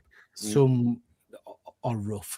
Was it Marvel did a run of Transformers the movie? Or might have been IDW, I can't remember. That's a really good story. That's worth reading. A lot of the modern Transformers books, the Skybounds are really, really strong, But yeah, I would hate to recommend you go back and read the original comics, because I don't know that you would get much from some of them. Well, I'm gonna, because I've read the 4-part original. The first 4, because I own them, and but I bought them because they were in good condition anyway. But I've never read them, and I enjoyed them. Then next, I think there was a story around Megatron and someone having a fight in like a gladiator ring. Sunstreaker. That's it. And then it's one of my favorites. And then I'm 3 parts through. One about the it's Jazz. And in the forest or something, I can't really remember what's going on in it. Anyway, that one's not as good as the first 4-parter, but I'm enjoying them. I think they're quite good. It was just because I'm going in with fresh eyes. I just thought it'd be interesting to see what people think who have read them 40 years ago, and maybe start reading them again. Is it? No, I didn't like these. I would say for me is like because I've read a lot of them. I wouldn't say I've read all of them, because trying to get some of the comics in the UK back then was sketchy at best. And don't get me started on the VHS tapes. But some of the stories were okay. I mean, like Target 2006 is possibly one of the best Transformer comic stories you could find, and that holds up today. So when you get to reading that, you will enjoy that. But sadly, I say the same for the G1 cartoon. I love the cartoon. We all love the cartoon. It's great. But there are some episodes that you skip over. Do I want to watch Hoist Goes to Hollywood? No, I don't. No, thank you. I've done it. Right. But if you've not read the comics before, this is your rite of passage, I suppose. You have to kind of get through it. Whether you choose to then go back and reread a later date, maybe not. This little story is a cracker as well. This is when Galvatron's gone a bit crackers and he's fighting Ultra Magnus. There's some great. He's always a bit crackers. Yeah. I think he's gone through it. Is this one he's been separated in half and then he comes back and his mind's not quite where it was? Oh, yes. The introduction of Death's Head is a brilliant little run as well. Oh, that's so good. The classics, because you've got the nostalgia attached to them and things like that. But for me, again, I love them because they're nostalgic. I love them because I enjoy that link to the past. But there's also great modern stuff out there. It is Skybound, isn't it? Who's doing the current one? Skybound at the moment, yeah. The Skybound run, is really, really good. It's enjoyable stuff, and it's quite faithful to some of the original stuff. Because I am a nostalgia freak, I tend to get upset if they muck around with stuff too much, even though I want them to for a new audience. But for example, big passion of mine is Thundercats. big Thundercat fan. Oh, love There's that. a Thundercat comic out at the moment, and I just can't get away with it. I just can't. And part of that, and this is going to sound ridiculous, and don't judge us, part of that is because Tigra's got a mustache. And I'm like, no, Tigra doesn't have a mustache. Get that shit off the page. But I can't get past it. Do you know what I mean? Yeah. Whereas the Skybound Transformers feels like it's keeping a bit more, it's more faithful and respectful to the original, I think. Yeah, it's a good read. It is a very good read. I enjoy it. The Skybound Transformers is definitely the comic book for us OGs. You know, I'm 47, turning 48 this year. I grew up on those original ones, right? On the original cartoons. This comic book grew up with us. It matured with us. I don't know if we're mature. Hold on, let me say that again. But it definitely, moved in with us, right? Yeah. So, like going back, like what Pete say, it's faithful, and again, going back to what I said, also making sure you keep the character of most of the characters, and it's done that. It's kept the basic building blocks of who each one of these characters. Now, there's some variations, some changes made. Astro Train's a freaking pit bull in this comic book, and not gonna lie, like I liked that change. Like he was like a pit bull is the best way for me to put it. And Yeah, that was a major change to one's character that I actually enjoyed. But for the most part, everyone's still the same. It's just a different setting, different situations. They're actually killing humans. It's great. It's one of those comic books that grew up with us. But sorry to interrupt.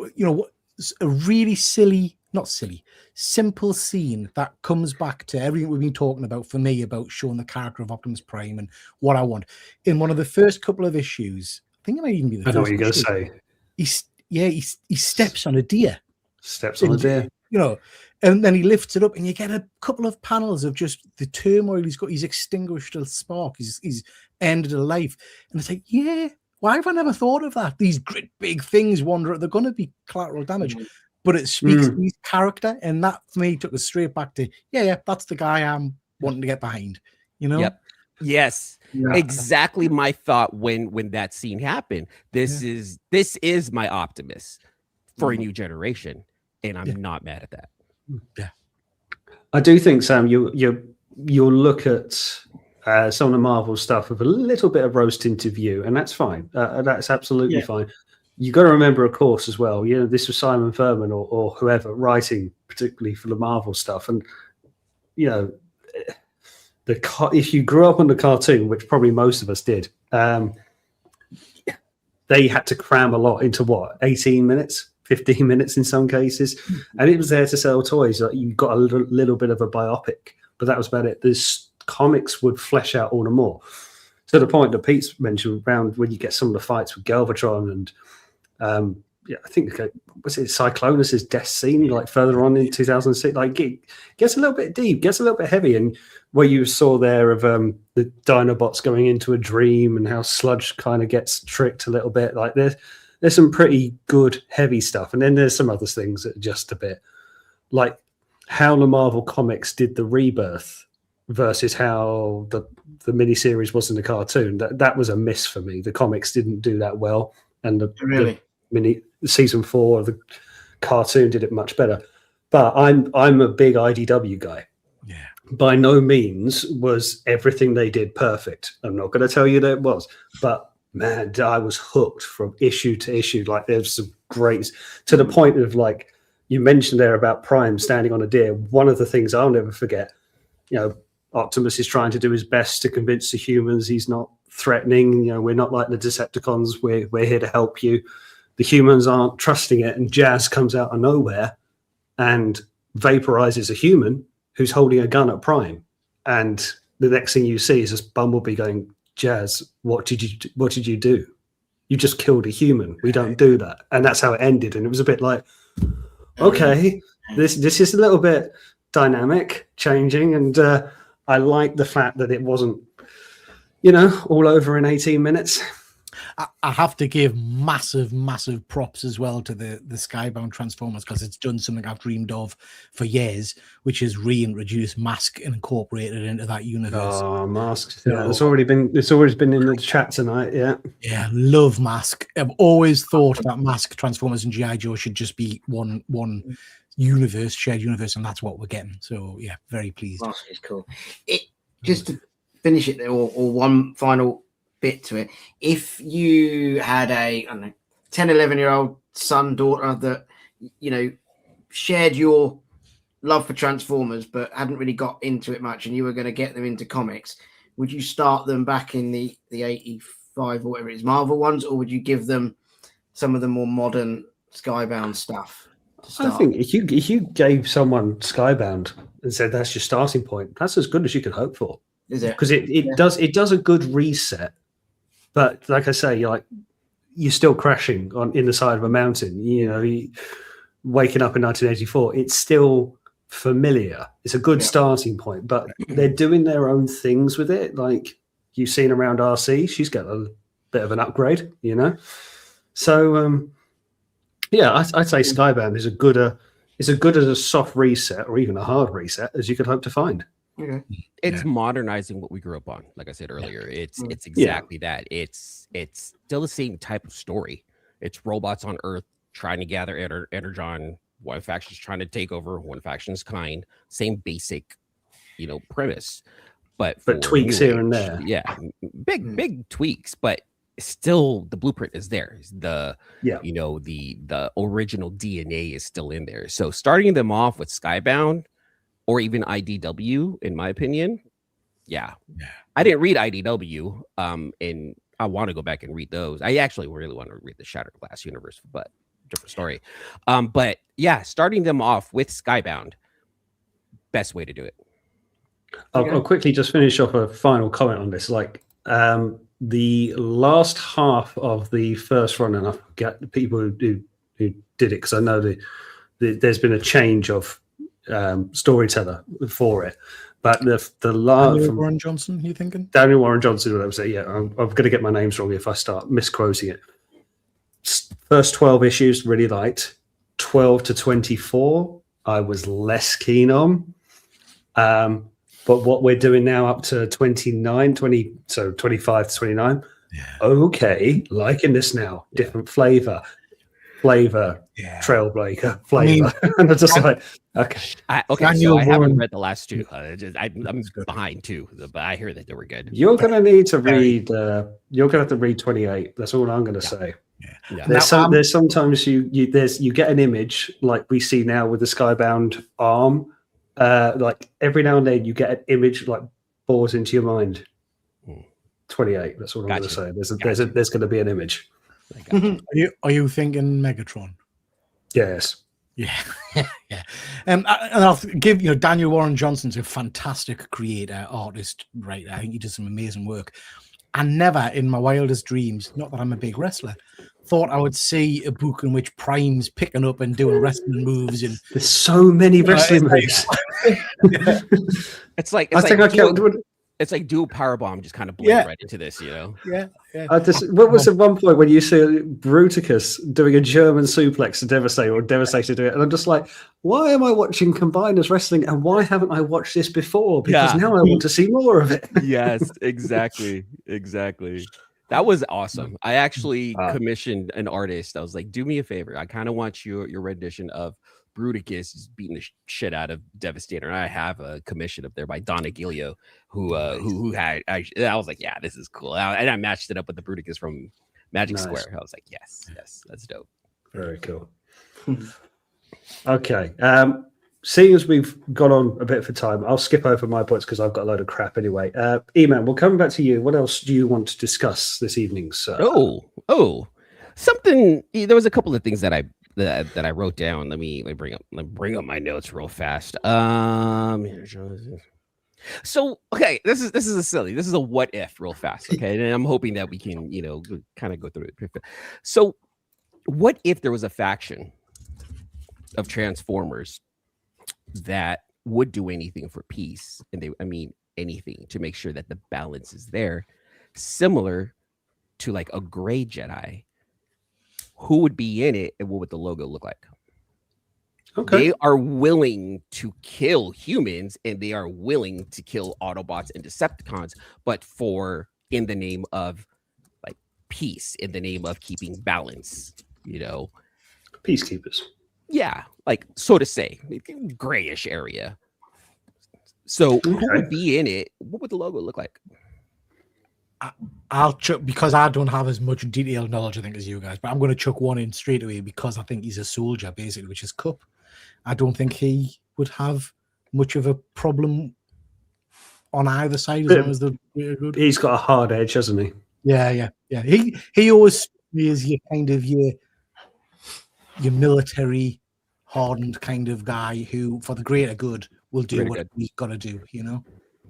Yeah. I don't think Prime's anywhere near this. Prime will nowhere. He can't. No, different end of the spectrum. Yeah. Mm-hmm. I would go with, say, he could even be led up by an Ultra Magnus because he's so Tyrus-Accord. He's so by the book, regimented. No. But whether he could kill humans to justify killing the peace, that may be a little bit outside of his remit. But he would be, like you're saying, around Cup. He's that authoritarian. I mean, it's a stretch for peace because he's sinister. Shockwave, but Shockwave is very out on his own. Like he wouldn't do a faction; he would do for him. Grimlock. Grimlock. I don't know if peace he'd do peace, but tell you what, Sam. Talking about comics, you get to a point, and look, spoilers. It's been long enough. You get to a point where Grimlock leads the Autobots. It's a different flavor of Autobots under Grimlock's rule. It's good. It's a good dynamic. Marvel comic Grimlock is a different kettle of fish. Yeah, he would do it. Ironhide, he might do some stuff if he needed to. Yeah, he wouldn't betray Prime though, would he? No, that's a fair point. He would stick by his buddy. I think the whole key lies with Wheelie. Oh, could you not? He just do the lot. He's the chosen one. He's like Anakin. He could be fire. No, well, he can burn in fire like Anakin for all I care. I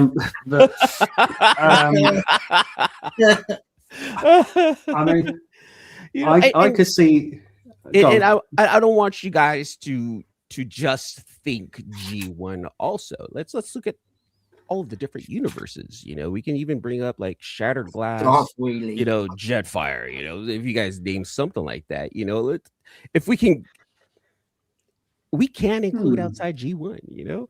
But Shockwave was one that I was thinking about, and like all different iterations of Shockwave, he was true to the heart, evil, but on Cybertron, even though it was the Decepticons ruling Cybertron, he kind of kept the peace a little bit. I mean, there was like hardly any crap going on up there. So I think he would do anything to protect like Cybertron, kill humans, kill Decepticons, still kill Autobots, kind of like a grayish Jedi type of person. He always has his interests though. He always think, if you look, I say this before, but if you read any other comic as an independent series, Transformers Secrets and Lies, Simon Furman, is set in the 84 world, but you see a tremendous display of what Shockwave is about. And he's just, he's blowing smoke towards the Decepticons and doing his own thing. I just have questions as to whether he would keep the peace. But something that Guzzy's come up there, Nova Prime, now that's an IDW comic. Introduction really of a character. That's probably about as Grey Knight as you could get, although he did go quite twisted, but he was an Autobot who then wanted to conquer the galaxy and think that Transformers were the absolute elite. So that's probably one who I think it would be. And if you want about what the logo would be, he'd probably have his head as a logo. How about Leader One? Oh, I'll tell you what. Based on Skybound, right? That's I was going to say, based on Skybound, you'd consider that, wouldn't you? Mm-hmm. Yeah, because she's that's a very good one right there. She's a bit pissed at the moment, isn't she? Oh, she's not happy. No, she's not a happy lass. She wants peace, and she's willing to do anything to get it. Mm-hmm. Yeah, yeah. She's less. So with the standing on the deer scene, where that shocked Optimus, as you say, collateral damage for Alita. She's not so bothered about that.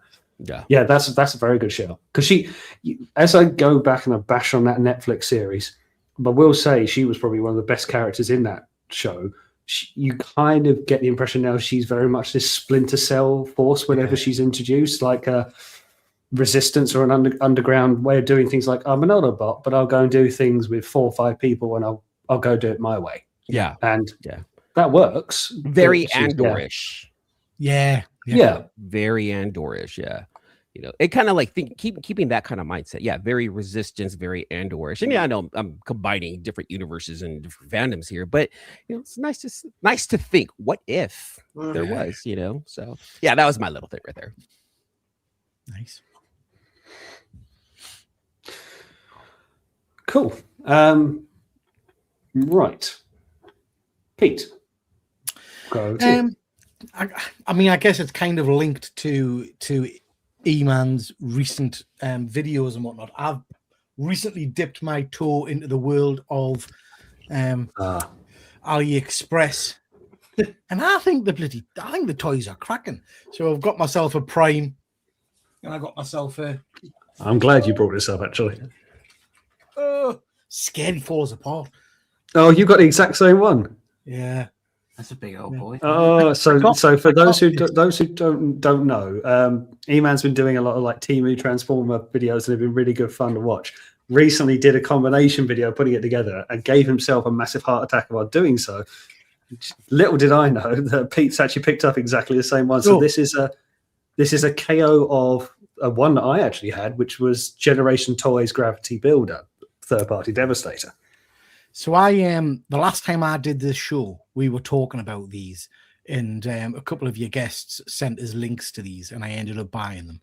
So I guess I do apologize on their behalf. I guess my question is how confident at this stage, or how comfortable at this stage, going outside of mainstream organizations to buy your figures, or is confident going to things like AliExpress? Because I have to say, I've avoided AliExpress like the plague for a long time. I got that gives a bit of confidence, and then I got these. I don't know if you guys have seen these. These are the New Age. Yeah, fully expected these to come, and for them to be horrendous. But the card quality is spectacular. You know, they're absolutely beautiful. All hollow foil. You get all of these cool little die cut ones, which are that's nice, as well. Moves, that's cool. Really nice cards, all based on the Skybound series. So it's made us relax a little bit with AliExpress. But I was wondering what your experience is. How do you make sure you're getting the genuine, decent stuff, or is it just roll the dice when you go to those sites? Roll the dice. Screw it. Live vicariously through other people. Roll the dice. I was going to say, man, did you want to take this? Because you probably got more experience in Temu and AliExpress ordering than we have. So when it came to the Temu videos, it was, I tried to set some basic rules. One, don't look at the reviews. Don't look at the comments. Just kind of go off of what they presented to me. And that's just for the, just for the sake of making these Temu videos, right? But when it comes down to genuinely purchasing figures from AliExpress and Temu, personally, I wouldn't go in the direction of Temu and trust what the sellers are telling you that they're going to sell, because that yellow Transformer, that yellow constructor Devastator that I put together, I thought it was a Jin Bao Devastator, but people in the comments were like, it actually looks more like the NBK version. So it looks like you got a knockoff of a knockoff. And of course, I returned it. I was going to get my money back, in the credits that I have built up in Temu. I'm going to use them for future videos, just things like that. However, AliExpress, not bad at all. You do have to be a little bit more careful than buying from like an Amazon, but you wouldn't have to be as careful as purchasing from Temu. Now, I've purchased several Legends class figures directly from AliExpress. I even got the Optimus.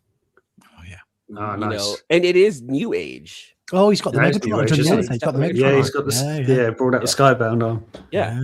I love how that's now like a constant thing now with Prime figures. And the the Hasbro version's coming out later on this year, which I've already put my down payment on because I'm a dork like that, you know. But with AliExpress, you can shop with confidence, but you also need to do your due diligence. Read more into the description of what you are getting. Sometimes it'll say it is the figure, no box. Hey, look, come and get this. It'll be a complete thing, no box. You know, and that's okay if you're okay with collecting secondhand figures. Some of the things that I purchase are secondhand, and I have no problem with that because they're going to be displayed. Other things I do want brand new. It's just for whatever reason. Purchasing from AliExpress, go in with confidence, but you need to do your work too and read what is being provided. Like with Amazon, I can be like, okay, I can get this, and this, and that's fine. No worries. If it's not what I want, I know I can return it. But for the most part, what I see is what I'm going to get. AliExpress, you kind of have to read what they're selling to understand what you're going to get. Temu, they lie left and right. Don't know. This is a brand new, like one of the video. Okay, so one of the videos was, all right, I went ahead and purchased an open box, Magic Square Light of Peace Optimus Prime. What did I get? I got the AS08, the 86 knockoff of that Prime. So instead of 9 inches, I got a 7-inch figure. It wasn't that. Now, don't get me wrong. That all that matched up was an Optimus Prime, but other than that, it was just a different. It's like buying a car and just getting sent a complete other car, saying, but it's still a car. Yeah, like that AS08 Optimus Prime is a very good figure, and I think I got it for $31 used. At that price, it's not bad, But if they had told me that that's what I was going to get, I wouldn't have a problem with it. And again, I was making it for the videos, but Temu will flat out lie to you. These sellers on Temu will flat out lie to you. I wouldn't trust Temu unless you want to go in and just have fun and do things like what I was doing. Like, all right, let's see what I got. It says Optimus Prime. I got a Galvatron. You do a lucky dip. And on AliExpress, if I can't find certain things on ShowZ, if I can't find things on TF Source or TF Safari or anything like that, and if people in the community can't help me, to me, AliExpress is probably the last resort, the last reliable-ish resort. But I'd have to do a little bit of homework just to make sure that what I'm ordering is what I'm getting, because it's the wording in AliExpress that matters. What I just say, just to piggyback on that, Eman's absolutely right in that. I've used AliExpress. They've got a terrible search system. My God, you have to look for things about 3 or 4 times. I generally bought blockies through there if I'm particularly after rare chase versions, because that's how you get open boxes and track downs that way. And whenever I've used them, and even when I haven't bought blockies, I've only bought Transformers through AliExpress.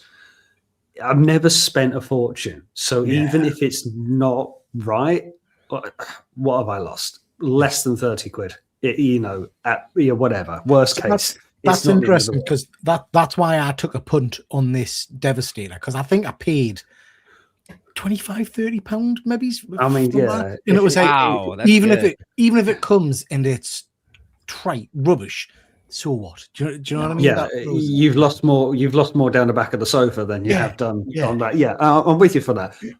Eman's absolutely right with, my God, the descriptions.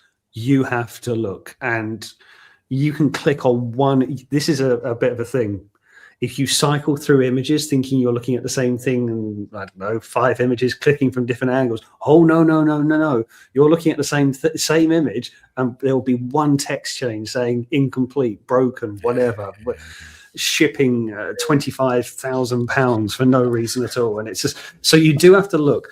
I would say this though, for AliExpress, as I would do for eBay, never pre-order through it. You've got no security. I'm teaching you to suck eggs, but I wouldn't do that through eBay, because someone could just drop the listing and run away. It's the same story. But with Amazon, I feel a lot more comfortable doing that.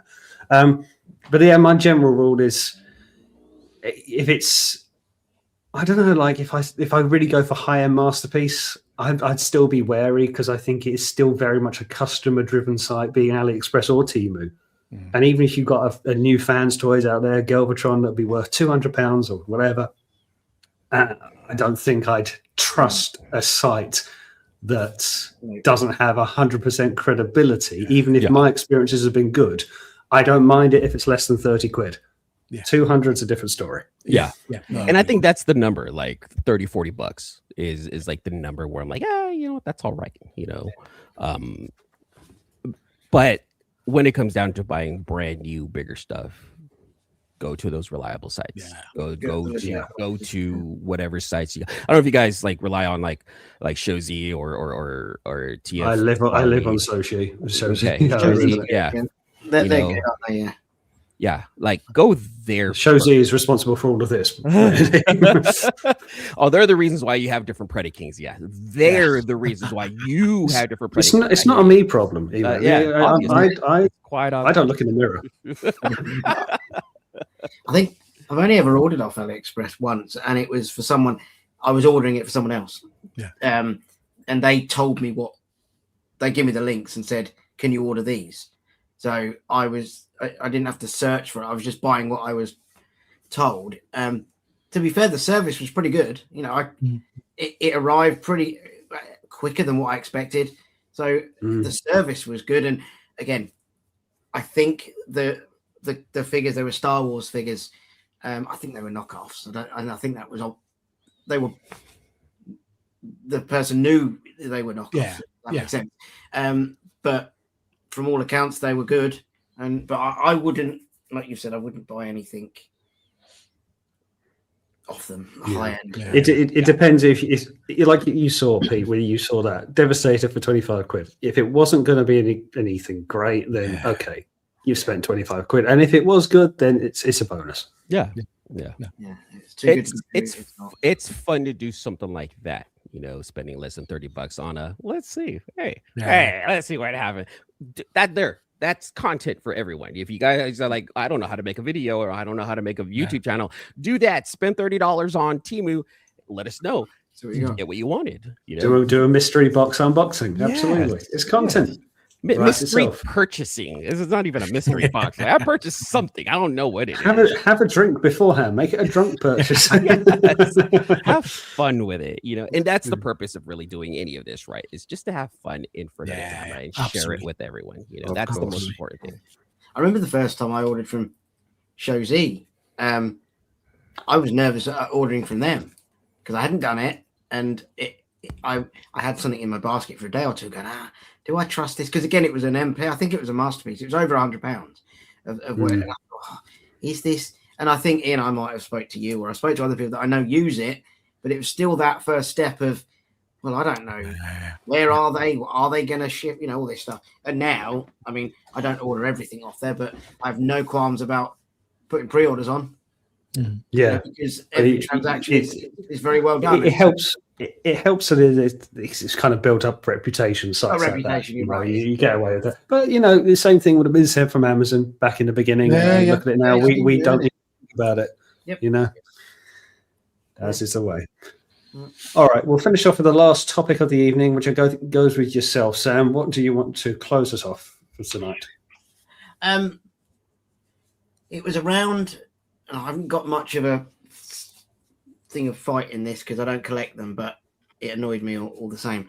The sort of mainline figures. So the recent releases for that, you know, the Apology tour they announced they're going to do this year, and that set of figures that they announced, which was like Wheeljack, Sludge, Thundercracker. Anyway, there's 6 or 7 of them, and that new Astro Train that we'll come on to. But I don't know a lot about it, but from what I understand, they're all existing figures that are just being repurposed and sort of boxed again for another release. And I kind of looked at that and went, and I don't think this is the first time. This is new. This happens quite a lot, doesn't it? Sometimes over the last 40 years, yes. But so I kind of looked at that, and they made this whole hoo-ha of a announcement of a new set of figures, and from what I understand, only one's new. And you kind of go, you got two. You got the Astro Train and Krennic, which is from the movie. Yeah. My apologies. Other than that, but yeah, it's Sunstreaker, it's Wheeljack, and it's all molds that we've had before, but they're being repackaged as part of a And is that or should that be accepted by people now? And can I ask a supplementary question, please? Because I don't really understand. I've not looked into it. I don't understand the whole apology tour. What's that all about? What are they doing? It's a marketing ploy for this year, isn't it? Because it's 40th year of the 86 movie. Yeah. So we're apologizing for killing off Optimus. making you cry. Oh, right. Got you. That's the apology. Not really apologizing, but I think it's clever what they're doing with it. They're having fun with it for sure. Yeah, they're having fun. And so that bit I like, the more they do with that and all if they can have us plan, that's great. I just looked at those set of figures, and if 3/4 of them are just existing figures, that seems a cheat to me. And then when they have the nerve to release what's possibly the worst looking mainline figure I've ever seen. I'll get the figures up. Do you just want to mock the Astro Train? Because I'll just get the image of Astro Train. And but the rest of it, I just feel it's a bit of a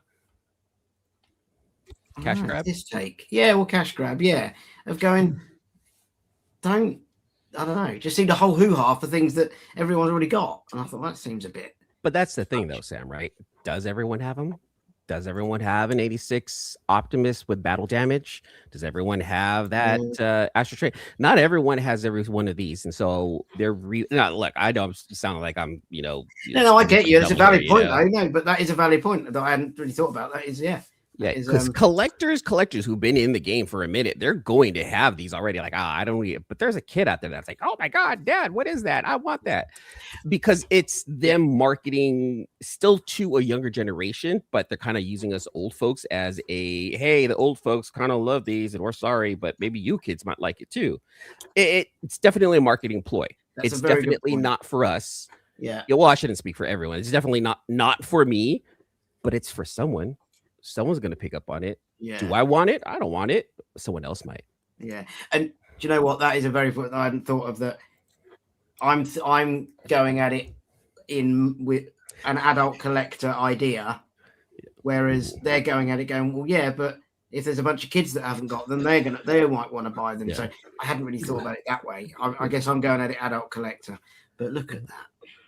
That Astro Train needs a couple of cheeseburgers, man. He's a little anemic. Poor guy's low on iron. Which is ironic considering he's made out of iron as a steam train. But yeah, is that acceptable? I'm coming round to it. My first thought was, oh my God, particularly around the heels, that is terrible. Because when you look at this side on, the legs go back for, I think, days is the unit. They just absolutely hangs off the back of it. But the side rods move and it's got a nice little steam thing. So I think it's a cool little train. Whether it's £55 worth of a cool train is up for debate.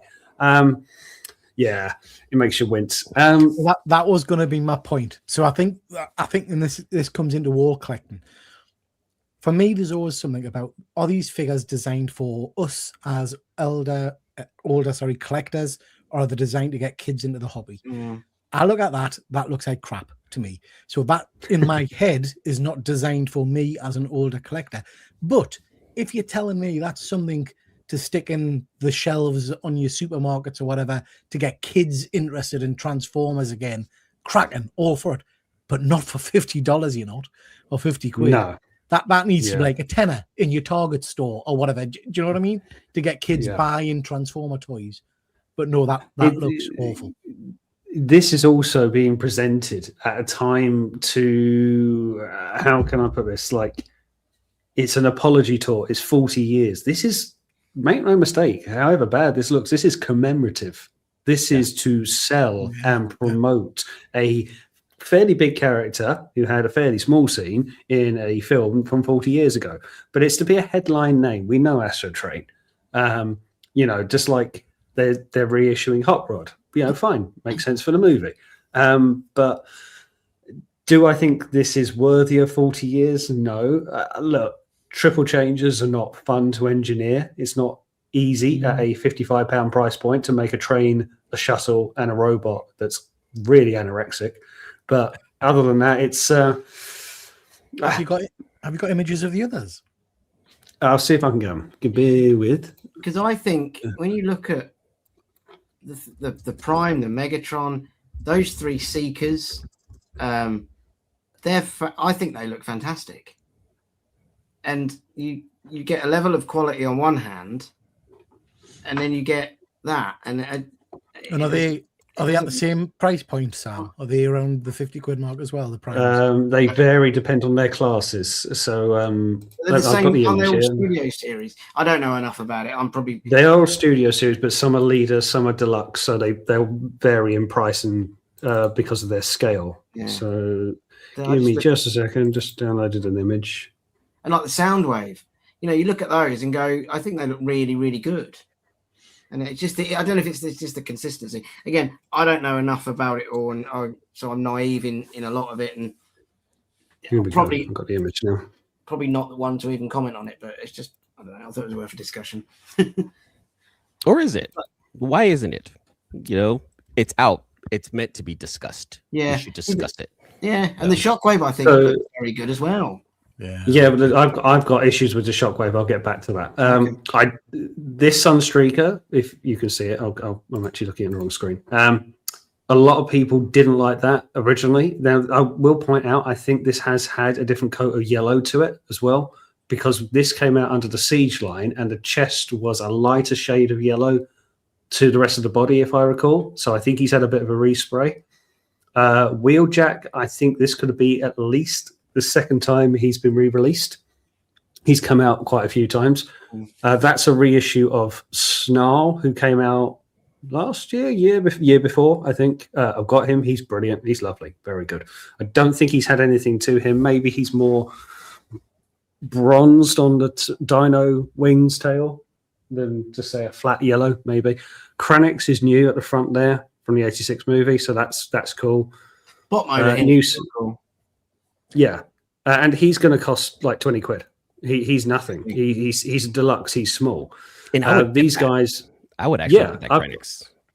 Yeah, because we've never had that figure, and it's cost like nothing. So sure, that's worth a punt. His alt mode is ugly, but I would definitely get the robot. Just for the robot. Yeah. Now Shockwave. Let me pick on Shockwave a bit. This is the same mold that came out with Siege. Now Siege has got to be 2017 now. 2018, it's got to be going back when a Netflix line War for Cybertron came out. That Shockwave sold out everywhere, and the secondary market prices are stupid for it. That probably retailed at what, 35? And I've seen that go for 100, just for secondary market. They've re-released it with a comic deco, and now they've re-released it again, but they've taken a lot of like detailing off and made it like bar of soap, very smooth. I don't know. I feel it's a little bit cheeky they haven't changed the design much on that and gone, hey, it's an apology tour. Here's the figure that you can't buy because it's so high on the secondary market. But there you go. It is what it is. There you go. That's the end of 2018. How much is it like brand new though at the stores? I don't know, actually, if I'm perfectly honest. Because again, playing devil's advocate, what about those people who are like, oh, I want the Shockwave, but I don't want to spend $200 on the secondary market. Oh, they're re-releasing it. Oh, if it's $55, I'll get it because I'm not going to spend $200. Again, it's like kind of looking at it like that. And they're looking at it from a business standpoint, like, oh, there's people who are wanting this. Oh, there's a big secondary market. We could probably make money off of this if we re-release it again, change something a little bit different for the people who already have it. And for those who don't or missed it, they have something brand new. It's, again, marketing. And they're doing this to the people who didn't get it or to the people who wanted something slightly different than the previous one. Regardless, they're just trying to get into the hands of the right collectors. We're not the right collectors, but there is a right collector out there for them. So that Shockwave is currently up for pre-order at £32 or £33 retail.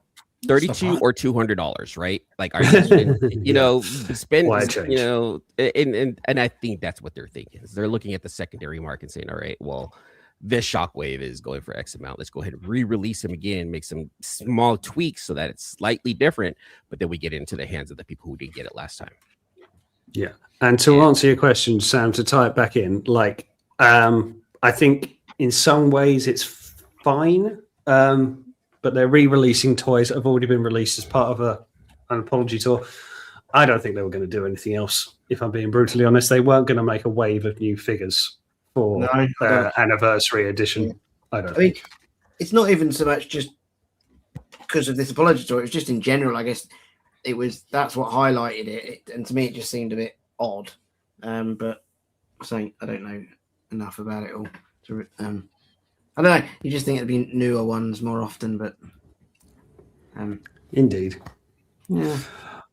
Okay, well, I think we'll wrap it up there for the evening. All that's left now is to go around the table and give people a chance to say where they're from and what they've got coming up. Sam, we'll start off with you. You said at the top of the show that TF UK Con is coming up, and so you're obviously a big part of that. But anything else that you are particularly working on at the moment?